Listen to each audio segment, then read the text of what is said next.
Hi, I am Sloane Cauthen, a third year honors African American Studies student with a minor in African American history and psychology. And this is my final project for Libs 320 Doing Culture. And I'm here today with. I'm Markel Alston. I'm a third year civil engineering student. Okay. So, Afro nostalgia is when black people feel a deep connection to their cultural history, memories, and traditions. It's like looking back at the things that make you feel proud and connected to your roots, especially when some of that history was forgotten or taken away. This feeling helps people remember where they came from, celebrate who they are, and feel strong as they move forward, while also think about how they can create a better future. So, Markel, how does Afro nostalgia affect how black men and women understand themselves as they leave college and start adulthood? I feel like for me, you kind of have that additional like knowing of yourself and that additional like awareness of who you are, where you come from, and like the different things that kind of make you you. I feel like especially like being an HBCU student and on the cusp of graduating within the next few years, you have not only that component of like learning about yourself and meeting different people that still look like you but have such different backgrounds and experiences, but you also have that piece of college education, and it kind of like is like a mixture. And I feel like that can help you like understand like why why so much was taken away, why so much was not, why they didn't want to give us access to these things, because you have that understanding of different worldviews and everything. Yeah, I agree. Cause growing up for me, I went to all white school until about like my junior year of high school, and then I transferred to all black high school, and so that really gave me the bridge between knowing myself outside of my blackness with going to a white school, but then Yeah. also reaffirming that going to a black high school and then transferring to HBCU. So, can you talk a little bit about your experience and the fact that you didn't have that same experience that I did, and then come into an HBCU? Yeah, I feel like for me, like I mean, it was obviously like a more white school, but it was very diverse because I went to an immersion school, so we had like half of our classes in Spanish. So like I feel like from a young age, I had already had my eyes open to like understanding a different culture, and I think that was like a really big piece of my upbringing, like being able to emphasize em, empathize with other experience, like other people from different cultures and different backgrounds.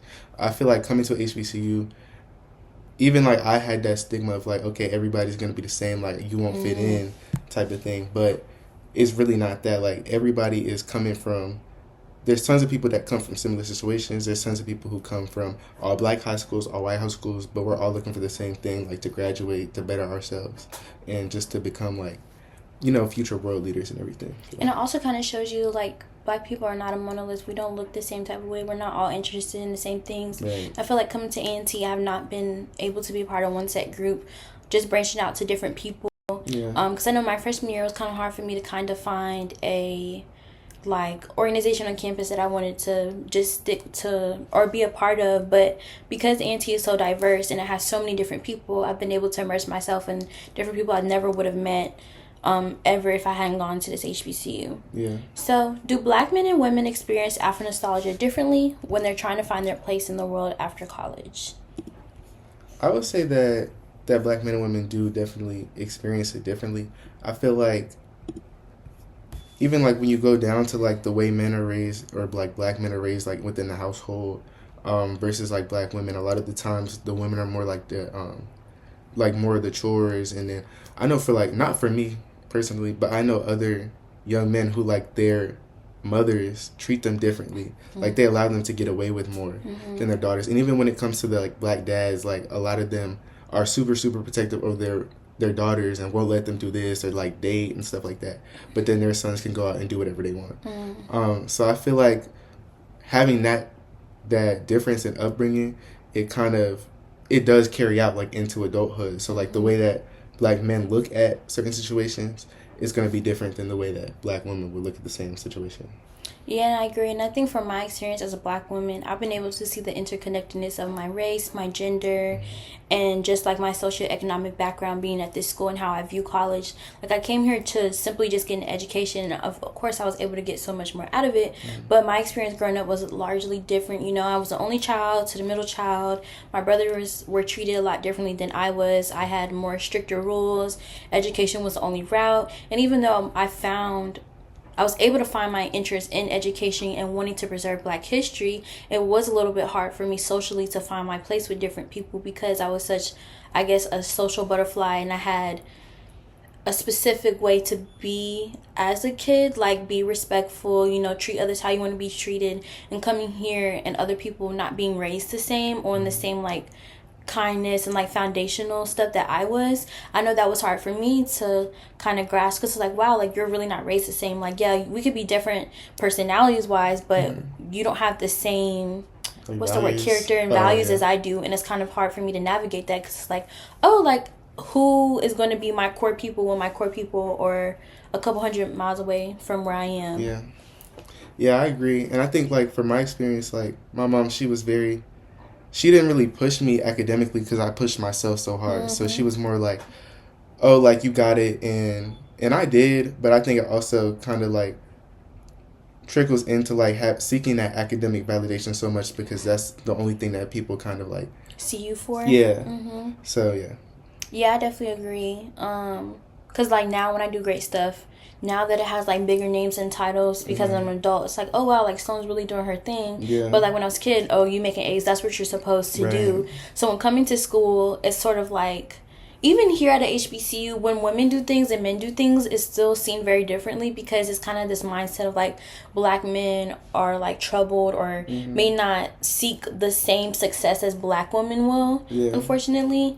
I feel like a lot of people still view Black men like that. So what Black women do is kind of like, oh, okay, like, she's a girl, she's going to do that. Yeah. For guys, like, you're doing the extraordinary, but really everyone's doing so great. We should be able to see each other at the same playing field. Yeah. I agree. Okay, so how can Afro nostalgia help Black men and women feel strong and empowered as they take on new responsibilities after college? I think, especially going into the working world that is majority white, like, especially from, like, my internship experience, it's just all old white men and then a few women and a few Black people at that. So, and a lot of Hispanic people. A lot of Hispanic like, people in the background. Yeah, so, like, just, like, for context, for civil engineering and working, like, in construction and everything, a lot of the people who actually do the work are Hispanic or, like, of Latino descent. So, but we're also kind of in a separate thing because they're outside working and we're inside, like, solving the problems or talking to whoever, the subcontractors or whoever needs to be talked to. And it's kind of, I feel like when it comes to, like, after college, it does help you have that sense of identity. So, like, when I coming from, like, a predominantly white school, very diverse school, and then coming to a HBCU, like, I feel so much more confident when I am in the white space. Like, I don't feel like I have to do anything besides be myself. I don't feel like I have to, like, overcompensate or anything, or, like, try to fit into a world that will never, like, fully understand. And, I mean, I'm already, like, not the way that I come across is humorous a lot. So I'll be so serious and people will start laughing. And so kind of not taking that as, like, oh, you're laughing at me, but it's just kind of the way that you said it, or, like, they're trying to relate to you more and focusing less on me trying to relate to them. I think that's how I look at it now. That's kind of cool to think about, because for me, some of my favorite people I've come across on campus, I've been able to keep them really close, but their backgrounds were very similar. Either they came from, like, a divorce background, or they had to seek, like, humor and joy and, like, other things because of, like, life issues and stuff. So to say that, I agree with you, because when I'm in white spaces, I don't have to conform a certain way to kind of stand out, because sometimes at a HBCU you can get lost in the sauce of where, like, everyone's trying to, like, stand out to not seem like another person, but really they're trying too hard and it comes across differently, like you don't really know them. Like, I never really thought about it like that. Like, like, when I go in white spaces, they just like me for me. But I feel like a lot of times if I'm in a new Black space where people aren't so open up to meeting new people per se, they're, like, very content in who they are and who they're friends with or who they associate themselves with, that I kind of have to go out of my way to introduce myself and make myself feel welcomed enough to speak up. Because you know me, I won't, if I don't feel like anyone's listening, I won't talk, because it's just, I'm not prideful, but I'm so confident who I am and know what I bring to the table. I don't feel the need to try to fight my way through. But I feel like some of the ways that I feel like strong and empowered. It's just like reaffirming who I am. And I think with my background and me wanting to be a historian and like preserve works and like being interested in reproductive freedom for Black women, a lot of people aren't interested on that on campus. It's a lot of other stuff like medical, STEM, and so when you're talking about it, it's like, oh my God, like you have a third eye, and they've never heard of it before, but they're not interested enough to actually know the importance of that and how it affects them day to day, because they see the world in a different viewpoint because of their major. Yes. And I think also like it comes in like having that background in that cultural, like a lot of Black people don't talk about their medical history. A lot of them don't talk about like reproductive issues or like, I mean, obviously now we're hearing that a lot more, that, you know, Black women are at higher risk for dying, giving birth and all those things. But I feel like a lot of the times, like a lot of the more medical things are often ignored, like growing up. So for me personally, like we didn't really talk about our family's medical history or anything. Like my great grandma went blind, but it was just like, oh, she was old age. Yeah, she was just old.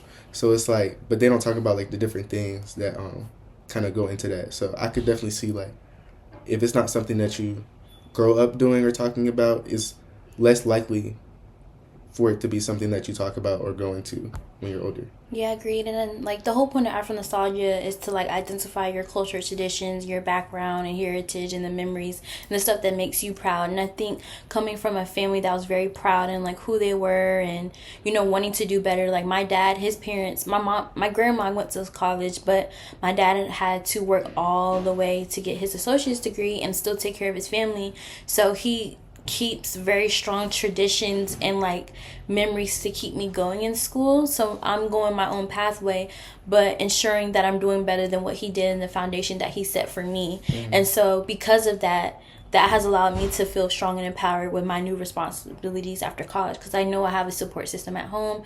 I know I have people I can turn to. I've made great friends, but just those really strong ties to my traditions and who I am has made me very proud and wanting me to keep moving forward. Yeah, and then like for myself, like my mom, she didn't finish college because she had me, so it's kind of like that additional, like I feel like that's kind of a, not a consistent thing, but especially like during the 80s and 90s and early 2000s, like it was a lot of people having kids young, and so I feel like an extra, not burden, because it's not something that I look like down upon, but like an extra like push behind me to like finish, not for just me, but like for her too, in a sense.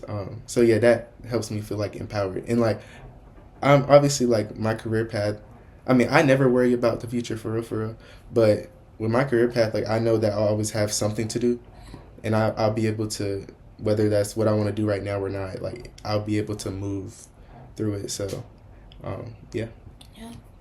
Okay, for our last question, as Black men and women, how do we balance feeling connected to our cultural past with the challenges of growing up and fitting into the world? And like you can kind of connect that with Afro nostalgia with like your culture, history, and background too.